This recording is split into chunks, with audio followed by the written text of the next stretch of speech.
한 주간 기업 최고 경영자들의 동향을 살펴보는 시간 CEO 풍향기입니다. 이번 주 주목을 받은 CEO는 누굴까요? 또 어떤 행보를 보였는지 성승환, 김주영 기자가 전해드립니다. 이번 주 CEO 풍향기의 첫 순서는 신동빈 롯데그룹 회장의 장남이자 오너가 3세죠. 신유열 롯데지주 부사장입니다. 신 부사장은 2020년 일본 롯데의 부장으로 입사한 이후 상무부에서 상무 전무로 또 이번 인사에서는 부사장으로 3년 연속 초고속 승진을 이어갔습니다. 롯데가 본격적인 3세 경영시대의 서막을 연 건데요. 신 부사장은 바이오 의약품 위탁 개발 등 그룹의 신사업과 글로벌 사업을 주도할 전망입니다. 그러니까 그룹의 미래 먹거리를 진두지휘하게 되는 건데요. 최근 롯데는 롯데케미칼에서 시작된 유동성 우려로 지라시에 몸살을 앓기도 했죠. 장사 이래 처음 불거진 위기설에 롯데는 계열사 대표 21명을 교체하는 등 고강도 물갈이 인사로 쇄신 의지를 보였습니다. 그룹이 혼란을 맞은 가운데 경영자로서 데뷔 무대에 오르는 신 부사장, 위기를 타개하고 새로운 바람을 일으킬 수 있을지 주목해 보겠습니다. 저희가 주목한 두 번째 CEO, 차기 KB국민은행장으로 내정된 이환주 KB라이프생명 대표인데요. 은행이 아닌 계열사 수장이 국민은행장이 되는 첫 사례입니다. 당초 금융권에서는 이재근 행장의 무난한 사면임을 예상했습니다. 하지만 모두의 예상을 깨고 이 대표가 차기 은행장의 단독 후보로 깜짝 발탁됐습니다. 안정보다는 변화를 선택한 건데요. 이를 두고 양종희 KB금융회장의 경영 철학을 보여주는 인사람 평가가 나옵니다. 양 회장이 취임 이후 줄곧 은행과 비은행 간 시너지를 강조해왔기 때문입니다. 이 대표는 지주와 은행, 보험 등 KB금융의 전 분야를 두루 거쳤고 재무 역량까지 갖췄다는 평가를 받는데요.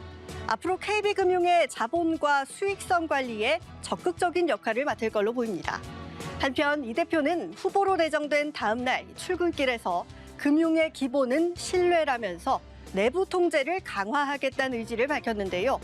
연이어 불거지는 은행권의 금융사고를 의식한 발언으로 풀이됩니다.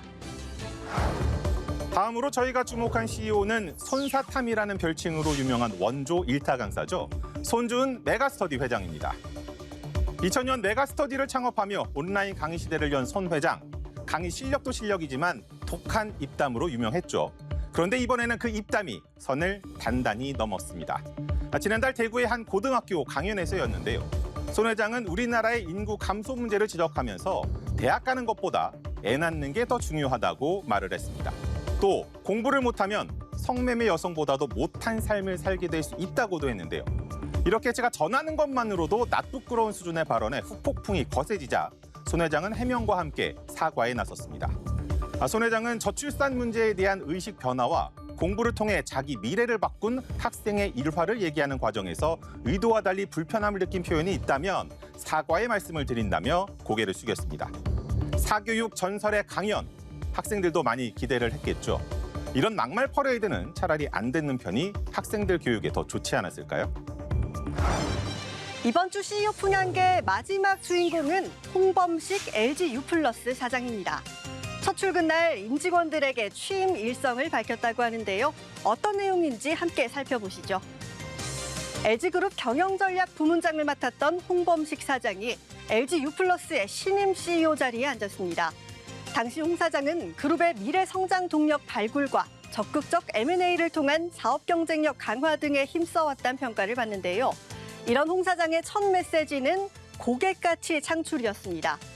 홍 사장은 경쟁을 바라보면 2등은 할 수 있지만 고객을 바라보면 1등을 할 수 있다고 강조했습니다. 전략기획통인 홍 사장이 사령탑으로 앉은 배경은 LGU+의 탈통신 행보가 가속화되는 데 있습니다.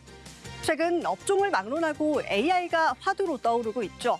이동통신사들도 성장이 정체된 통신사업 대신 AI 분야에서 새 먹거리를 찾겠다는 건데요. 실제로 홍 사장은 취임 후 AI 전담 조직을 신설하는 등 첫 조직 개편도 단행했는데 앞으로 AI 전환 사업화에 더욱 속도를 낼 것이란 관측이 나옵니다. 벌써 올해의 마지막 달입니다. 매해 연말이면 주식시장이 강세를 보이는 산타랠리를 기대하게 되는데요. 정작 투자자들의 자금은 미국 증시로 또 코인 시장으로까지 빠르게 옮겨가고 있습니다. 이런 상황에서 비상계엄령은 가뜩이나 힘든 우리 경제에 찬물을 끼얹었습니다.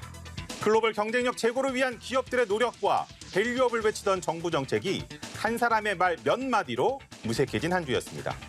이번 주 CEO 풍향계 여기까지입니다.